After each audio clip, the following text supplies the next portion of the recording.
நடிகர் விஜய் அவர்கள் மீது எங்களுக்கு எந்த வன்மமும் இல்லை. அவரை கைது செய்ய வேண்டும், சிறைப்படுத்த வேண்டும் என்று நாங்கள் வலியுறுத்தவில்லை.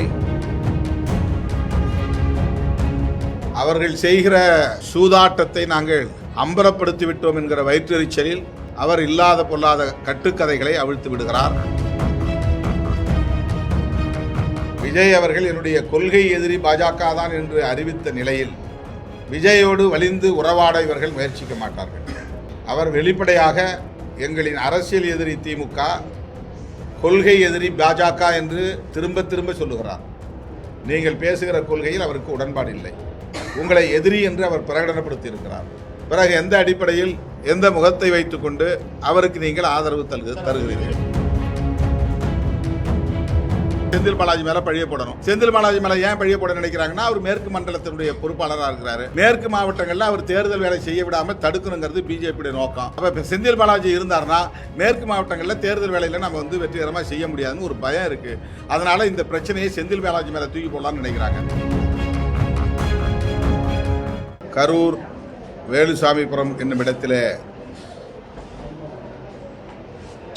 கூட்ட நெரிசலில் சிக்கி 41 பேர் கட்சியை சார்ந்தவர்கள் என்று எண்ணாமல் ஒரு கொடும் துயரத்தில், கடும் நெரிசலில் சிக்கி மாண்டு போன கொடும் துயரத்தில் பலியானவர்கள் என்கிற அடிப்படையில் அவர்களுக்கு நாங்கள் வீர வணக்கம் செலுத்தி இருக்கிறோம். பாதிக்கப்பட்ட அவர்களின் குடும்பத்தினருக்கு விடுதலை சிறுத்தைகள் கட்சியின் சார்பில் தலா 50,000 வருகிற 11ஆம் தேதி வழங்க உள்ளோம். தமிழ்நாடு அரசு 10 லட்சம் ரூபாய் இழப்பீடு வழங்குவதாக அறிவித்திருக்கிற நிலையில் அதனை மேலும் கூடுதலாக்கி வழங்க வேண்டும் என்று மீண்டும் வலியுறுத்துகிறோம். பாதிக்கப்பட்டோரின் குடும்பத்தில் ஒருவருக்கு, தலா ஒருவருக்கு அரசு வேலைவாய்ப்பு வழங்கவும் முன்வர வேண்டும் என்று வலியுறுத்துகிறோம். இந்த கொடுந்துயரில் பலியானவர்களுக்கு நீதி கிடைக்க வேண்டும் என்பதை கடந்து இதை வைத்து அரசியல் ஆதாயம் தேடுவதற்கு பாஜக மற்றும் அதன் கூட்டணி கட்சிகள், ஆதரவு அமைப்புகள் முயற்சிக்கின்றன. இது எந்த வகையிலும் ஏற்புடையதல்ல. நடிகர் விஜய் அவர்கள் மீது எங்களுக்கு எந்த வன்மமும் இல்லை. அவரை கைது செய்ய வேண்டும், சிறைப்படுத்த வேண்டும் என்று நாங்கள் வலியுறுத்தவில்லை. ஆனால் அதற்கு அவர் தார்மீக பொறுப்பேற்க வேண்டும். அந்த வெளிப்பாடு அவருடைய நடவடிக்கைகளில் இல்லை என்கிற அடிப்படையில் தான் எங்கள் விமர்சனங்களை முன்வைத்திருக்கிறோம். தமிழ்நாடு அரசு அல்லது தமிழ்நாடு காவல்துறை நேர்மையாக இந்த பிரச்சனையை அணுக வேண்டும். அவ்வாறு அணுகிக் கொண்டிருக்கிறது என்று நம்புகிறோம். அருணா ஜெகதீசன் அவர்களின், நீதி அரசர் அவர்களின் தலைமையில் விசாரணை ஆணையம் அமைத்திருப்பதும்,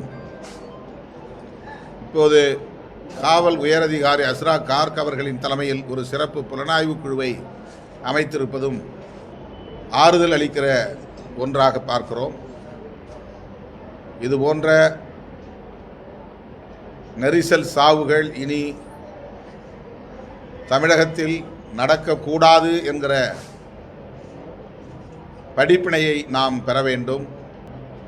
இது விஜய் அவர்களுக்கு மட்டுமல்ல, பொது வாழ்க்கையில் உள்ள ஒவ்வொரு அரசியல் கட்சி தலைவருக்குமான ஒரு பாடம் என்று விடுதலை சிறுத்தைகள் கட்சி கருதுகிறது. கடந்த 2 நாட்களாக புதிய தலைமுறையோட அரசு கேபிள் நிறுத்தி வைக்கப்பட்டுள்ளது. இது தொடர்பாக பல அரசியல் கட்சி தலைவர்கள் என்ன சொல்றாங்கன்னா, ஜனநாயகத்தின் முக்கியத்துவமான ஊடகத்திற்கே இந்த நிலைமையா, கரூர் சம்பவத்தை ஒட்டி தான் இந்த மாதிரி அரசு செயல்படுது அப்படின்னு சொல்றாங்க. இந்த விஷயத்துல புதிய தலைமுறைக்கு நீங்க என்ன சொல்ல விரும்புறீங்க சார்? ஊடகங்களுக்கான ஜனநாயக உரிமைகளை பறிப்பதில் யாருக்கும் உடன்பாடு இல்லை. முதலமைச்சர் அவர்களின் கவனத்திற்கு இது போயிருக்கும் என்று நான் நம்புகிறேன்.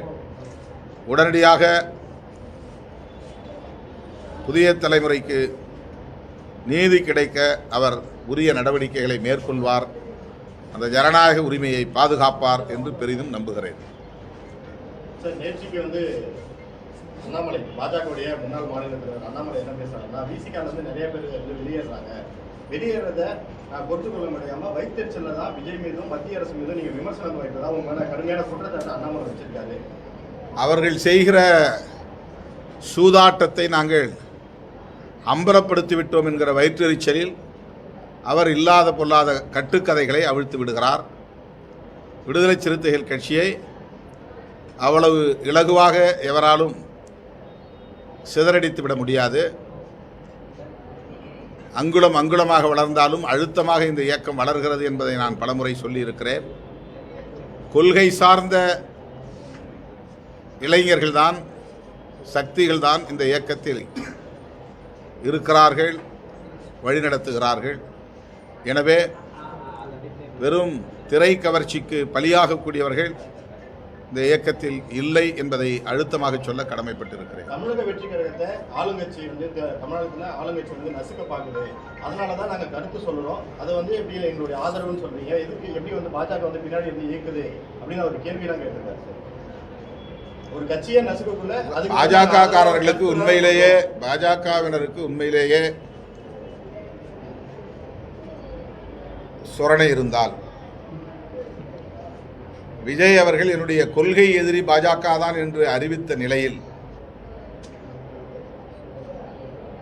விஜயோடு வலிந்து உறவாட இவர்கள் முயற்சிக்க மாட்டார்கள். அவர் வெளிப்படையாக எங்களின் அரசியல் எதிரி திமுக, கொள்கை எதிரி பாஜக என்று திரும்ப திரும்ப சொல்லுகிறார். நீங்கள் பேசுகிற கொள்கையில் அவருக்கு உடன்பாடு இல்லை. உங்களை எதிரி என்று அவர் பிரகடனப்படுத்தி இருக்கிறார். பிறகு எந்த அடிப்படையில், எந்த முகத்தை வைத்துக்கொண்டு அவருக்கு நீங்கள் ஆதரவு தருகிறீர்கள்? சொல்லக்குள்ள அந்த கட்சிக்கு எது நடந்தாலும் கேட்கக்கூடாதுன்னு சொல்றீங்களா? என்ன நடக்குது? இல்ல, அந்த கட்சிக்கு எதிராக ஒரு அந்த கட்சிக்கு எதிராக என்ன நடக்குது? அந்த கட்சி வந்து இந்த கட்சி தான் அதுக்கு காரணம் அப்படின்னு சொல்ல பாக்குறாங்க. அதனாலதான் மக்கள் பேசுறாங்க. யாரும் அவங்க மேல குற்றம் சொல்லல. அவர் சொல்றாரு, அப்ப எதிரியா இருந்தா ஆதரவு கொடுக்க கூடாதா? அந்த கருத்து சொல்லக்கூடாதா? கருத்து சொல்றதுக்கு எல்லாருக்கும் உரிமை இருக்கிறது. ஆனா அவங்க வந்து இதை திரித்து பேச பார்க்கிறார்கள். அதாவது ஸ்டாம்பீட் அப்படிங்கிற ஆங்கில சொல்லுக்கு என்ன பொருள்? நெரிசலில் சிக்கி உயிரிழந்தார்கள் அப்படின்னு தான் அதுக்கு பொருள். அடுத்த நாளே எல்லா ஆங்கில ஏடுகளிலும் ஸ்டாம்பீடுன்னு தான் வந்துச்சு. தமிழ்நாட்டினுடைய முதலமைச்சர் இப்படி போடுங்கன்னு சொல்லலை. அவங்க எப்படி போட்டாங்க? அதை நெரிசல் சாவு என்பது வேறு யாராவது வெளிப்புறத்திலிருந்து ஏற்படுத்த முடியுமா? அந்த இயக்கத்தை சார்ந்தவர்களே ஒரே இடத்திலே கூடுதலாக திரண்டு மணிக்கணக்கில் காத்திருந்ததன் விளைவாக ஏற்பட்ட ஒரு சாவு. அதை வந்து திட்டமிட்டு ஒரு கொலை நடந்ததைப் போல வெளிப்புற சக்திகள் அதில் ஏதோ தூண்டுதல் செய்து வன்முறை நடந்து அதனால் பலியானார்கள் என்பதைப் போல திரித்து பேசுகிற முயற்சியை பாஜக ஏன் மேற்கொள்கிறது? சார், அப்படி நீங்க சொல்ற மாதிரி அந்த குற்றச்சாட்டை பிரேமலதா விஜயகாந்த் வச்சிருக்காங்க. அந்த கூட்ட நெரிசல்ல ரவுடிகள்லாம் இருந்தாங்க அப்படின்ற குற்றச்சாட்டை கிருஷ்ணகிரியில பேசக்குள்ள வச்சிருக்காங்க. அவங்களும் ஒரு அரசியல் கட்சி தலைவர், அவங்களும் வச்சிருக்காங்க. அதே போல தாவேகா சார்பில் என்ன சொல்றாங்க, எனக்கு வந்து போதுமான இடம் கொடுக்கல, நாங்க கேட்ட இடத்த அவங்க கொடுக்கல அப்படின்னு. போதுமான இடம் கொடுக்கலன்னா நீங்க ஏன் நடத்துறீங்க? அந்த இடம் எங்களுக்கு பத்தாதுன்னா நீங்க நடத்த மாட்டேன்னு சொல்ல வேண்டியதானே? அதுக்கு உயர்நீதிமன்றத்தை போய் நீங்கள் அணுகி உரிய இடத்தை வாங்கி நீங்கள் நடத்த வேண்டியதானே? தள்ளி போட வேண்டியதானே? 4 நாள் ஒரு வாரம் தள்ளி போட வேண்டியதானே? உங்களுக்கு தெரியலையா எவ்வளோ பேர் அங்கே ஆட்கள் திரள போகிறாங்கன்னு? அந்த இடத்துல உங்கள் ஆட்களுக்கு இடம் போதாதுன்னு சொன்னால் நீங்கள் தானே முடிவு பண்ணணும். போலீஸ் வந்து கட்டாயப்படுத்தினாங்களா? கையெழுத்து வாங்கினாங்களா? ஒப்பந்தம் போட்டாங்களா? நாங்கள் இந்த இடத்துல கொடுக்குறோம், இதில் தான் நீங்கள் நடத்தி ஆகணும், 1 லட்சம் பேர் வந்தாலும் அங்கே தான் நின்னாகும் அப்படின்னு காவல்துறை ஏதாவது கட்டாயப்படுத்தினாங்களா? உங்களுக்கு தெரியும்லங்க. ஏற்கனவே மதுரையில் மாநாடு நடத்திருக்கீங்க, திருச்சியில் நிகழ்ச்சி நடத்திருக்கிறீங்க, அரியலூர் நாகப்பட்டினம் நிகழ்ச்சி நடத்திருக்கிறீங்க. எத்தனை லட்சம் பேர் வருவாங்கன்னு உங்களுக்கு தெரியும். இந்த இடம் எங்களுக்கு போதாதுன்னா கொடுத்தா கூட வேண்டான்னு சொல்லிட்டு போக வேண்டியதானே? ஒரு வாரம் கழிச்சு நடத்த வேண்டியதானே? உயர்நீதிமன்றத்தை அணுகி இந்த இடம் தான் எங்களுக்கு வேணும், இதுதான் அகலமான பாதைன்னு சொல்லி கேட்டு வாங்க வேண்டியதானே? கரூரில் ஏது அவ்வளோ பெரிய அகலமான 100 அடி சாலை ஏதாவது இருக்கா? 8 வழி சாலை ஏதாவது இருக்கா? இல்லைன்னா பொதுவான இடத்துல ஒரு 5 லட்சம் பேர் கூடக்கூடிய ஒரு பொது இடத்தை தேர்வு பண்ணி எல்லாரையும் அங்கே கூட்டி ஒரு நிகழ்ச்சி மாதிரி நடத்த வேண்டியதானே? ஒரு பொதுக்கூட்டமாக மாநாடு நடத்த வேண்டியதானே? அதுக்குமே வந்து விஜய் அவர்கள் கேள்வி கேட்கிறாரு. நடத்திருக்கோம், 5வது நாங்கள் நடத்தக்குள்ள இங்க மட்டும் ஏன் அந்த சம்பவம் நடைபெறணும்னு கேள்வி கேட்கிறோம். அந்த 4 இடமும் தமிழ்நாட்டுக்குள்ள தானே இருக்கு. அந்த 4 இடத்துல ஏன் இவருக்கு திமுக அரசாங்கம் அதாங்க திமுக அரசாங்கம் நடத்துகிற இடங்க தானே அந்த 4 இடமும்? திமுக அரசாங்கம் அங்கே பண்ணுறதானே அந்த 4 இடத்துல பண்ணியிருக்கலாம்ல? அந்த 4 இடமும் திமுக ஆட்சி நடக்கிற இடம் தானே, தமிழ்நாடு தானே. அப்பவும் தமிழ்நாட்டு முதலமைச்சர் தான் நாங்கள் இவர் தானே முதலமைச்சராக இருந்தார். இந்த காவல்துறை தானே அந்த 4 இடங்களில் பர்மிஷன் கொடுத்தாங்க. அப்போ அந்த 4 இடத்துல பண்ணியிருக்கலாம் இல்லையா? திருச்சியில் பண்ணியிருக்கலாம் இல்லையா? மரக்கடை சந்தில் பண்ணியிருக்கலாம் இல்லையா? இது வந்து அவங்க குறி வைக்கிறது என்னன்னா செந்தில் பாலாஜி மேலே பழிய போடணும். செந்தில் பாலாஜி மேலே ஏன் பழிய போட நினைக்கிறாங்கன்னா, அவர் மேற்கு மண்டலத்தினுடைய பொறுப்பாளராக இருக்கிறாரு. மேற்கு மாவட்டங்களில் அவர் தேர்தல் வேலை செய்ய விடாமல் தடுக்கணுங்கிறது பிஜேபியுடைய நோக்கம். பிஜேபிக்கு மேற்கு மாவட்டங்களில் ஒரு பேஸ் இருக்கிறத அவங்க நம்புகிறாங்க. அப்போ இப்போ செந்தில் பாலாஜி இருந்தார்னா மேற்கு மாவட்டங்களில் தேர்தல் வேலையில் நம்ம வந்து வெற்றிகரமாக செய்ய முடியாதுன்னு ஒரு பயம் இருக்குது. அதனால் இந்த பிரச்சனையை செந்தில் பாலாஜி மேலே தூக்கி போடலான்னு நினைக்கிறாங்க. இல்லைனா ஏன் இதே சம்பவத்தை செய்யணும்னா திமுகவோட அந்த மாவட்டங்களில் அமைச்சர்கள் இல்லையா? அந்த மாவட்டத்தில் இருக்கிற காவல்துறை திமுக அமைச்சர்கள் சொன்னால் கேட்க மாட்டாங்களா? இந்த மாதிரி திரித்து பேசுறதுனால தான் நம்ம பதில் சொல்ல வேண்டியிருக்கு. சார், பாஜக அதிமுக வந்து பிரச்சாரம் தொடங்க போறாங்க. ஒன்றாக இணைந்து குறிப்பா பாஜக வரக்கூடிய வாரங்கள்ல பிரச்சாரத்தை மேற்கொள்வதற்கான திட்டத்தை முன்வச்சிருக்கிறாங்க. அவங்க இருவரும் சேர்ந்து பிரச்சாரத்துக்கு போகும்போது எப்படி தலைவர் 2021 இருவரும் சேர்ந்து ஏற்கனவே ஒரு பரீட்சார்த்த முயற்சி நடத்திட்டாங்க. 2021 தேர்தலில் அந்த கூட்டணி வெற்றி பெறவில்லை. மக்கள் அந்த கூட்டணியை ஏற்கவில்லை. அதனால் அவர்கள் படுதோல்வியை சந்தித்தார்கள் என்பதுதான் வரலாறு. இப்போ புதுசாக ஒன்றும் அவங்க சேர்ந்துடல. அதனால் ஒன்றும் பெரிய மாற்றங்கள் இங்கே நிகழ போகிறதில்லை. இந்த கரூர் சம்பவத்தை பொறுத்த வரைக்கும் அந்த என்டிஏ அமைத்த குழு வந்து முதலமைச்சர் தான் இதுக்கு ஒரு பொறுப்பு ஏற்கணும்னு சொல்லிட்டு ஒரு கருதி எடுக்கிறாங்க.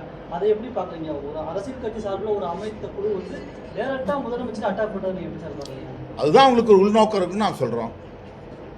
நிர்மலா சீதாராமன் அவர்களும் எல்முருகன் அவர்களும் வந்தார்கள், மக்களை சந்தித்தார்கள், ஆறுதல் சொன்னார்கள். அது சரி. ஒரு அரசியல் கட்சி பாதிக்கப்பட்டவர்களை சந்தித்து ஆறுதல் சொன்னது சரி. எல்லா கட்சியும் போனோம், அது மாதிரி அவங்களும் வந்தாங்க. எதுக்காக வந்து ஃபேக்ட் ஃபைண்டிங் கமிட்டி போடுறாங்க? இப்போ அவங்க வந்து வாலண்டரியாக உள்ள நுழைஞ்சி ஒரு மூக்க நுழைச்சி ஒரு குழப்பத்தை உருவாக்க முயற்சிக்கிறாங்க. வலிந்து வந்து இங்கே வந்து அட்மினிஸ்ட்ரேஷன் ஃபெயிலியர் அப்படின்னு அதை வந்து பிராண்ட் பண்ண பார்க்குறாங்க. எப்படி வந்து 10 நிமிஷத்தில் ஆம்புலன்ஸ் வந்துச்சுன்னு கேள்வி கேட்குறாங்க. இதெல்லாம் எவ்வளோ அரசியல் அறியாமல் எழுப்புகிற கேள்வி இது. 10 நிமிஷம் வந்தால் பாராட்ட தானே செய்யணும். அமைச்சர்கள்லாம் ஏன் வந்தான்னு கேட்குறாங்க. அமைச்சர்கள் வந்தாங்கனாக்க பொறுப்புணர்வோடு வந்தாங்க. அமைச்சர்கள் வந்ததில் என்ன சந்தேகம் உங்களுக்கு? முதலமைச்சர் ஏன் நள்ளிரவில் வந்தாருனாங்க? அவ்வளவு பொறுப்புணர்வோடு இருக்கிறாரு, தூக்கத்தை கூட பொருட்படுத்தாமல் கிளம்பி நள்ளிரவில் வந்திருக்கிறாருன்னா பாராட்ட தானே செய்யணும். நான் உங்களை கடுமையாக விமர்சித்தாலும் என் தொண்டர்கள் இறந்து போன நேரத்தில் நீங்கள் நள்ளிரவு நேரத்தில் போய் என்னுடைய பாதிக்கப்பட்ட தொண்டர்களுக்கு ஆறுதல் சொன்னதுக்கு நன்றின்னு சொல்லணும் விஜய். உங்களுக்கும் எங்களுக்கும் இடையில அரசியல் முரண் இருந்தாலும் பகை இருந்தாலும் கூட அதையெல்லாம் நீங்கள் பொருட்படுத்தாமல் எந்த கட்சி தலைவர் தன் தொண்டர்கள் சாக வேண்டும் என்று விரும்புவார்கள் என்று கேள்வி கேட்ட முதல்வரை இதெல்லாம் நீங்கள் பார்க்காம இப்படி சொல்லியிருக்கிறீங்க பெருந்தன்மையோட அப்படின்னு விஜய் பாராட்ட தானே செய்யணும். பாஜக வந்து அவரை கையில் எடுத்துக்கிறதுக்கு பகிரத முயற்சிகளை மேற்கொள்கிறது. அவருக்கு நான் சொல்ல விரும்புகிறது என்னென்னா, அவர்கிட்ட ஒரு கிரிமினல் இன்டென்ஷன் இருக்குதுன்னு நான் சொல்ல வரல. அவர் இந்த சதிகார சூழ்ச்சிக்கார அரசியல் சக்திகளிடம் சிக்கி அவர் இது போன்ற பல நெருக்கடிகளை சந்திக்க நேரும். அதிலிருந்து அவர் விடுபட வேண்டும், சுதந்திரமாக இருக்க வேண்டும், சுதந்திரமாக அவர் சிந்திக்க வேண்டும், சுதந்திரமாக அவர் செயல்பட வேண்டும். இது என்னுடைய வேண்டுகோள். நாட்களுக்கு முன்னாடி வைகோ அவர்கள் வந்து செய்தியாளர் சந்திப்பில் என்ன சொன்னாங்கன்னா, இந்த மாதிரி பெரும் கூட்டம் இருக்கும்போது மாநில அரசுக்கு மட்டும் இது சம்மந்தம் கிடையாது, மத்திய அரசும் தங்களுடைய ராணுவ படைகளை கொஞ்சம் மாநில அரசுக்கு பொறுப்பு இல்லைன்னு நம்ம சொல்ல வரல, காவல்துறைக்கு பொறுப்பு இல்லைன்னு சொல்ல வரல. அதுதான் ராணுவத்தை இப்போ நம்ம மாநில அரசை தாண்டி தான் மற்ற இப்போ இவங்களா வந்து விஜய் கேட்கல, அவங்களா பாதுகாப்பு கொடுக்குறாங்க. ஒய் பாதுகாப்பு யாரும் ரெக்கமெண்ட் பண்ணலை, அவங்களா பாதுகாப்பு கொடுக்குறாங்க. இதுக்கு என்ன காரணம்? அவருடைய சக்தியை, அவருக்கு வந்து ஒரு பெரிய பாப்புலர் ஹீரோ, அவருக்கு எந்த ஆபத்தும் ஏற்பட்டுறக்கூடாது அப்படின்னு அவங்க நினைக்கிறாங்கல்ல. அப்போ நீங்கள் அந்த மாதிரி அங்கே அவர் கூடுற இடத்துல லட்சக்கணக்கான பேர் கூடுறாங்க, நீங்கள் மிலிட்டரியை கொண்டு வந்து துணை ராணுவ படையை கொண்டு வந்து இறக்குங்க, பாதுகாப்பு கொடுங்க. உங்களை யார் கொடுக்குறான்னு சொல்கிறா? கட்சித்தீவு பிரச்சனையை எழுப்பி கரூர் விவகாரத்தை முதல்வர் வந்து திசை திருப்புவதாக பாஜக மாநில தலைவர் நயினார் நாகேந்திரன் திரிபுவாதம் செய்வதில் உலகத்திலேயே கெட்டிக்காரர்கள் பாஜக காரர்கள் தான். அவங்க எல்லா தளங்களிலும் திரிபுவாதம் செய்து கொண்டிருக்கிறார்கள். நாத்துராம் கோட்சேவை தேசபக்தர் என்கிறார்கள். RSS இயக்கம் இந்த தேசத்தை கட்டுமானம் செய்வதற்கு பெரிய பங்களிப்பு செய்த இயக்கம் என்று அஞ்சல் தலை வெளியிடுகிறார்கள். இதெல்லாம் திரிபுவாதம் தானே. RSS இயக்கத்திற்கு இந்திய தேச விடுதலை போராட்டத்திற்கு என்ன சம்பந்தம்? RSS இயக்கம் தேச விரோத இயக்கம்னு பலமுறை தடை செய்யப்பட்ட ஒரு இயக்கம். இவங்க வரலாற்றை திரிக்கிறார்கள். சிந்துவெளி ஹரப்பா நாகரிகத்தை வந்து திராவிடர் நாகரிகம் அப்படின்னு கண்டுபிடிச்சு அதை உறுதிப்படுத்தியிருக்கிறாங்க. இல்லை இது வந்து ஆரிய நாகரிகம், சரஸ்வதி நதிங்கிற நதி அங்கே ஓடிச்சு, அதுக்கு ஆதாரம் இருக்குது அப்படின்னு திருப்பிவாதம் செய்கிறாங்க. ஆர்எஸ்எஸ் இயக்க வரலாற்றை கொண்டு போய் பள்ளி மாணவர்கள் பாடத்திட்டத்தில் இணைக்கிறாங்க. உலகத்திலேயே திரிபுவாதிகள் அப்படிங்கிற பட்டியலில் முதலிடம் பெறக்கூடியவர்கள் பாஜகவினர். இங்கேயும் அவங்க திரிபுவாதம் செய்கிறாங்க. அவ்வளோதான். டாக்டர் ராமதாஸ் வந்து மருத்துவமனை அலுவலகப்பட்டு அரசியல் கட்சி தலைவர்கள்லாம் பார்த்துட்டு இருக்கிறாங்க. நீங்கள் எதுவும் பார்க்க போகிற ஐடியா இருக்கா? பார்க்குறதா இருந்தால் உங்களுக்கு சொல்கிறோம்.